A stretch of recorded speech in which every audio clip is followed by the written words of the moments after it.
वंदे पुरुषोत्तमम वंदे पुरुषोत्तमम वंदे पुरुषोत्तमम। সকলকে আমার জয় গুরু। আজকের আলোচনার বিষয় সুসন্তান বা ভালো সন্তান। সুসন্তান বা ভালো সন্তান আসবে কি করে? সুসন্তান আসবে সুবিবাহ দিয়ে। আর যুগ পুরুষোত্তম শেষে ঠাকুর অনুকূলচন্দ্র সুবিবাহ আর সুপ্রজননের ওপর বিশেষ করে জোর দিয়েছেন। তিনি সুবিবাহ, সুপ্রজনন, খাদ্য বিচার এসবগুলোতে বিশেষ করে জোর দিতেন। আর ওনার অনেক বাণী আছে এসব সম্বন্ধে। ঠাকুরের আইডিওলজিতে এই দুটো জিনিসকে অনেক প্রাধান্যও দেওয়া হয়। তো সুসন্তান আসবে সুবিবাহ দিয়ে। তো সুবিবাহ হবে কি? সুবিবাহ হয় কেমন? সুবিবাহ সেটাই ঠাকুরের আইডিওলজি মতে যেটা হবে। আর ঠাকুর বলেছেন যে সমবর্ণ ভিন্ন গোত্র, গোত্র আলাদা হবে, বর্ণ সম হবে। সুবিবাহ মানে অনুলোম বিবাহ, মানে যেগুলো ঠাকুরের বিধান মাফিক হবে, ঠাকুরের বিধান মতো হবে। আর যেটার মধ্যে কোনো প্রতিলোম বা প্রতিলোম পরিস্থিতি আসবে না। প্রতিলোম পরিস্থিতি মানে অনেক সময় দেখা যায় যে হ্যাঁ, মেয়ের বয়স ছেলের থেকে বেশি হয়ে গেল বা মেয়ের কাস্ট ছেলের থেকে উঁচু হয়ে গেল।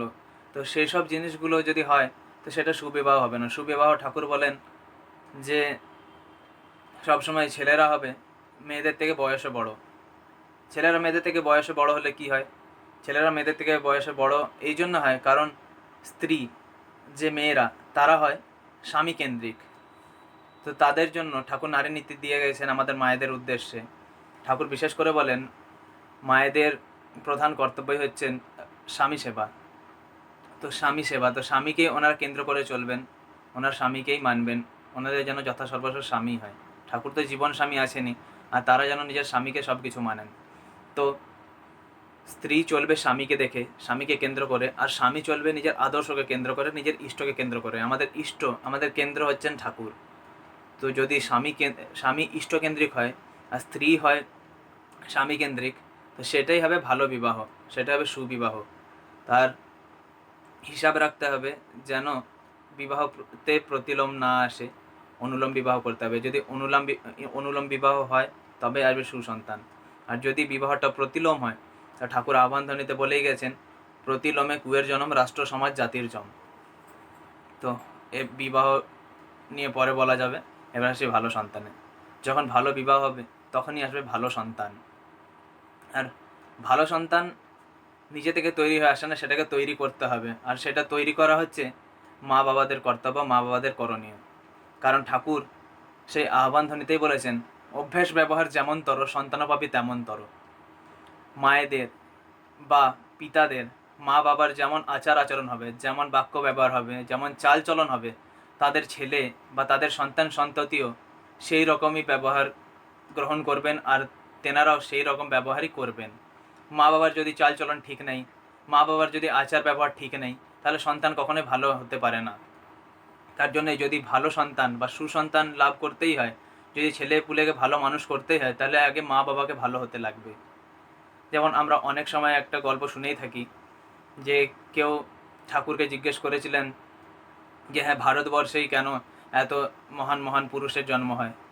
তো উত্তরে আমরা সবাই জানি যে ওনাকে বলা হয়েছিল যে ভারতবর্ষে মায়েরা শুদ্ধ, মায়েরা পবিত্র, তার জন্যই এখানে ভালো সন্তান হয়। তার জন্য মায়েদেরকে ঠিক হতে হবে। আর মারা ঠিক হবেন কি করে? মাদেরকে নিজের স্বামীর সাথে ঠিকঠাক আচরণ করতে হবে। ঠাকুর এটাও আহ্বানধ্বনিতে বলেছেন স্বামীর প্রতি টান যেমনি ছেলেও জীবন পায় তেমনি। তো তাদেরকে এই যে বললাম স্বামী কেন্দ্রিক হতে হবে, স্বামীর সেবা করতে হবে, স্বামীকে ভালোবাসতে লাগবে, নিজের সংসারকে ভালোবাসতে লাগবে, তাহলেই ছেলে পুলে ভালো হবে, সন্তান সন্ততি ভালো হবে। আর এই যে ছোট বাচ্চারা ছোট থেকেই যে জিনিসগুলো শোনে সেইগুলো তারা মাথায় বেশি ক্যাপচার করে। ধরুন কোনো ছোট বাচ্চা সে কোনো একটা খারাপ কিছু শিখে নিল, কোনো একটা গাল মন্দ শুনলো, সেটা ওর মাথায় বসে গেল। সে তো ছোট, সে কিছুই জানে না, কোনো মানে কিছু জানে না, সে বারবার ওইটাকেই রিপিট করবে। সে যদি খারাপ জিনিসও শুনছে সেটাও ভাববে যে হ্যাঁ, খুবই ভালো জিনিস আমার সামনে বলা হয়েছে, সে ওইটাকে রিপিট করে যাবে, ওইটাকে রিপিট করে যাবে, ওইটাকে রিপিট করে যাবে, বারবার অনবরত ওইটাকেই রিপিট করে যাবে। তো এটা কি হচ্ছে? এটা ও নেগেটিভটা শুনছে, নেগেটিভটা ক্যাপচার করছে। তখন ও আদো আদো বুলিতে ওই নেগেটিভ গালমন্ত্রটাই দেবে। তখন ওইটা আমাদের হয়তো শুনতে ভালো লাগবে, কিন্তু ওইটা যে পরে একটা খারাপ রূপ নিয়ে নিতে পারে, একটা খারাপ আকার নিয়ে নিতে পারে, সে নোংরা জিনিসটা, সেটা আমরা মাথায় ভাবি না। তো আমাদেরকে কি করতে লাগবে, আমাদেরকে তা সে যখন আধো কথা বলবে তখন থেকেই আমাদেরকে তাকে ভালো জিনিসটা দিতে লাগবে, তাকে ভালো জিনিস শেখাতে চেষ্টা করব। তার সামনে ঠাকুরের গান চালাবো বা এমন কিছু চালাবো বা এমন কোনো সিনেমা লাগাবো যাতে হ্যাঁ ও ভালো কিছু গ্রহণ করতে পারে, ওটা দিয়ে যেন ও কিছু শিখতে পারে। এখনই যদি আমি ওকে উল্টোপাল্টা কিছু দেখাবো টিভিতে বা উল্টোপাল্টা যদি ও কিছু শোনে, তো সেটা ওর মাথায় চলে আসবে আর সেটা ও গ্রহণ করবে ওই খারাপ জিনিসটা, আর খারাপ জিনিসটা নিয়ে বড় হবে। তার জন্য ঠাকুর একটা বাণী আছে, আধো কথার সময় হতেই করে করিয়ে যা শেখাবি সেইটিই হবে মোক্ষম ছেলে, হিসেবে চল নয় পস্তাবি। তো যখন আধো কথার সময় তখনই আমাদেরকে করে করিয়ে সব শেখাতে হবে, ভালো ভালো জিনিস তাদেরকে দিতে হবে, তাদেরকে ভালো জিনিস শেখাতে হবে, ভালো জিনিস শেখাতে লাগবে। তাতে কি হবে, সে মোক্ষম ছেলে হবে, সে শ্রেষ্ঠ ছেলে হবে। আর তাকে হিসেব করে চলাতে হবে, আমাদেরকে তাকে হিসেব করে শেখাতে হবে যে কোনটা ঠিক কোনটা ভুল। আর সেটা হবে আধো কথার সময় হতেই। যেমন বাঁশ যখন কচি থাকে তখনই বাঁশকে বেঁকিয়ে আকার দেওয়া হয়, তখনই বাঁশের বেঁকিয়ে কাজ করা হয়। ওই বাঁশটাই যখন বয়স্ক হয়, যখন বুড়ো হয়ে যায়, তখন আর ওই বাঁশকে বেঁকানো যায় না, তখন ওই বাঁশটার কোনো কাজেও লাগে না। তখন যদি এটাকে বেঁকানো যায় বা কোনো প্রেশার যদি ওটার মধ্যে দেওয়া হয়, তো সেই বাঁশটা ভেঙে যাবে। তো সেই ছোট বাচ্চাগুলো হচ্ছে সেই কচি বাঁশের মতো। তো কচি বাঁশকে যদি আমরা কচি থাকতে থাকতেই যদি ওটাকে আকার দিই বা বেঁকিয়ে ওটা দিয়ে যা খুশি তৈরি করতে চাই, তাহলে আমরা তখনই পারবো। তো তেমনই ছোট বাচ্চারা তেমন কচি বাঁশের মতো, তাদেরকে যদি কিছু তৈরি করতে হয় বা কিছু শেখাতে হয়, তাহলে আমাদেরকে সেই কচি বয়সে, সেই আধো কথার বয়সে আর ছোটো বয়সেই করতে হবে।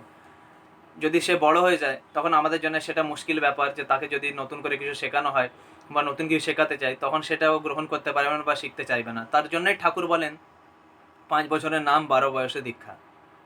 তো কী হবে, যখন থেকে ঠাকুরের নাম তাকে দেওয়া হবে সে ঠাকুরের হতে চেষ্টা করবে, আর 12 বছর হতে হতে সে পুরোপুরি ঠাকুরের হয়ে যাবে। আমার নাম হয়নি, কিন্তু আমি ঠাকুরকে খুব বেশি দেরিতে পাইনি, 14 বছর বয়সে দীক্ষা হয়েছে। চেষ্টা করছি ঠাকুরকে ঠিকঠাক ধরার, আর ঠাকুরকে যে ধরেছি মা বাবার জন্যই ধরেছি। তার জন্য মা বাবা যদি ভালো হয় তবে সন্তান ভালো হবে, মা বাবার আচরণ ভালো থাকতে লাগবে। আর মা বাবা যদি সন্তান সন্ততির সামনে গালিগালা করবে, খারাপ আচার আচরণ করবে এক অপরের সাথে, যদি ঘরে সংসারে অশান্তির সৃষ্টি করে, যদি ঝামেলা সৃষ্টি করে, তাহলে সন্তান সন্ততি ভালো হবে না, কারণ সেটা ওরা খারাপ জিনিসটাকেই গ্রহণ করবে। এ নিয়ে ঠাকুরের একটা বাণী আছে, অনুশ্রুতি গ্রন্থের প্রথম খণ্ডের সন্তানচর্যা অধ্যায়ের বাণী সংখ্যা 42। বাণীটা হচ্ছে, স্বামী স্ত্রীতে ঝগড়া করে ছেলে পুলে দেখে, স্বামী স্ত্রীতে ঝগড়া করে ছেলে পুলে দেখে, গোল্লায়েরই সদর দ্বারে বাছাগুলাই রাখে। বাণীর মানেটা হচ্ছে, স্বামী স্ত্রীতে যখন ঘরে ঝগড়া করে, যখন ঝামেলার সৃষ্টি হয়, ঘরে কোনো অশান্তি ঝামেলা হচ্ছে, তখন সেগুলো ছেলেপুলে দেখে, সন্তান সন্ততিতে দেখে।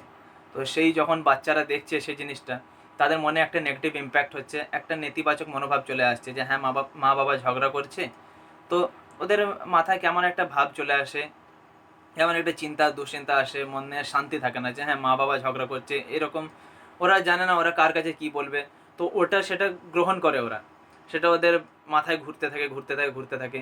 সে ঘুরতে ঘুরতে একটা কেমন হয়ে যায়, ওরা ভুলভাল জিনিসটাই গ্রহণ করে। হ্যাঁ মা বাবা এরকম আচরণ করছে, যদি অকথা কুকথা মা বাবাকে কইছে বা বাবা মাকে কইছে, তো ওরা সেটাকে গ্রহণ করে নেয়। তারপর গোল্লায়েরই সদর দ্বারে, তো ওরকম আচার যদি করি আমরা ঘরে, তাহলে কখনো সন্তান সন্ততির মধ্যে আমরা ভালো জিনিস দিতে পারবো না। যদি আমরা নিজেরাই ঠিক না রইলাম, তাহলে সন্তান সন্ততিকে কী ভালো দেবো। তো আমাদের আচরণ এমন থাকা লাগে মা বাবার, যেন সন্তান সন্ততি ভালো জিনিসটাই গ্রহণ করতে পারে। নাহলে ওই গোল্লায়েরই সদর দ্বারে নিয়ে যাওয়া হচ্ছে বাচ্চাগুলোকে। ঠাকুর যা বললেন বাণীতে, স্বামী স্ত্রীতে ঝগড়া করে ছেলে পুলে দেখে, গোল্লায়েরই সদর দ্বারে বাচ্চাগুলো রাখে। তো গোল্লা থেকে যদি মোক্ষম ছেলে তৈরি করতে হবে, তারপরে আধো কথার সময় দিয়ে ভালো জিনিসগুলো শেখাতে হবে, আর নিজের আচরণ ঠিক করতে হবে, কারণ অভ্যাস ব্যবহার যেমন তর সন্তানাভাবে তেমন তর। আর মায়েদেরকে বিশেষ করে সন্তান সন্ততিদেরকে শেখাতে হবে, করাতে হবে, কারণ মা হচ্ছে প্রথম গুরু। আর ঠাকুর বলেন, মাতৃভক্তি অটুট যত সেই ছেলের কৃতি তত। তাই জন্য মাতৃভক্তি থাকা লাগবে। মাতৃভক্তি হবে কী করে, যখন মায়ের সাথে কানেকশন হবে। মায়ের সাথে কানেকশন হবে কী করে, যখন মা সন্তানের সাথে বন্ধু হয়ে মিশবেন, আর যখন সন্তানও মাকে বন্ধুরূপে সব কিছু শেয়ার করতে পারবে, সব কিছু বলতে পারবে। তার জন্যই মাকে নিজের বেস্ট ফ্রেন্ড মানতে লাগে, মায়ের সাথে সব কিছু শেয়ার করতে হবে। যদি মায়ের সাথে সব কিছু শেয়ার করতে পারবো, তবে আমার ভেতরে আসবে মাতৃভক্তি। আর মাতৃভক্তি যদি হয়, তখনই আমি কিছু করতে পারবো। কারণ আমাদের কাছে জীবন্ত উদাহরণ হচ্ছে ঠাকুর। ঠাকুর মাতা মনমোহিনীকে কত ভালোবাসতেন, তার জন্যই ঠাকুর এত কৃতি। ঠাকুরকে আমরা সবাই ভালোবাসি, ঠাকুরকে আমরা উদাহরণ রূপে নিই যে হ্যাঁ কেমন মাতৃভক্তি হতে পারে, কেমন মাতৃভক্তি হওয়া লাগে। আমরা তো কিছুই করতে পারি না, তাও যদি একটুও যদি ঠাকুরের মতো আমরা চেষ্টা করি মাকে ভালোবাসার, তাহলে অনেক কিছুই হবে। আর আমি আমার আলোচনাকে বেশি দীর্ঘায়িত না করে এখানে বিরাম দেব। যদি ভিডিওটা ভালো লেগে থাকে লাইক করবেন, কমেন্ট করবেন আর শেয়ার করে সবাইকে দেখার সুযোগ করে দেবেন। চ্যানেলে নতুন এসে থাকলে চ্যানেলটা সাবস্ক্রাইব করে পাশে থাকা বেল আইকনটা অবশ্যই প্রেস করে নেবেন পরবর্তী ভিডিও নোটিফিকেশন সবচেয়ে আগে পাওয়ার জন্য। আপনাদের প্রতি প্রত্যেকের মঙ্গল প্রার্থনা করি দয়ালের রাতুল চরণে। সবাই ভালো থাকবেন। জয় গুরু। আসছি।